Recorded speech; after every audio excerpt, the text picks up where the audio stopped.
The long and the short of what I was just trying to explain is it depends.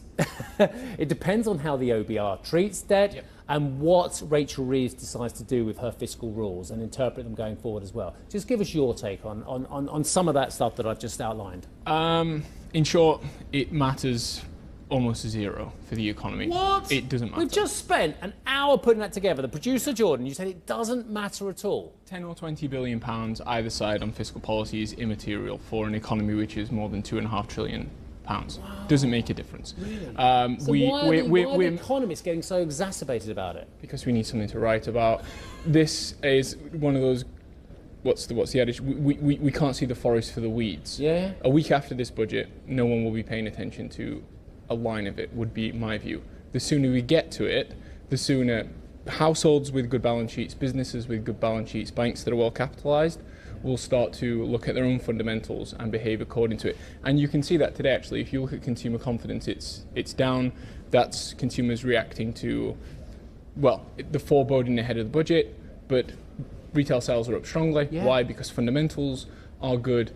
We're miserable, but we're still spending. I care about the second bit, which is the still spending, and that will be the case after the budget. Kallum, I love what you just, not because it wasn't important that we lay all that out, because it is, at least 2 or 3 of the topics du jour. Sure. But I hear what you're saying, and that goes down to the idea that actually there's only a certain amount that governments can do to either mess up the economy or actually galvanise the economy. I mean, we saw their unique skill at messing up the economy with Kwasi Kwarteng and Liz Truss as well. Yep. But by and large, whether it's, let's go back in time, whether it's Gordon Brown, whether it's the late great Alistair Darling, whether it's George Osborne, and then a plethora of Chancellor Exchequer thereafter, they're just a guiding hand rather than actually driving those animal spirits of the private sector. That's right.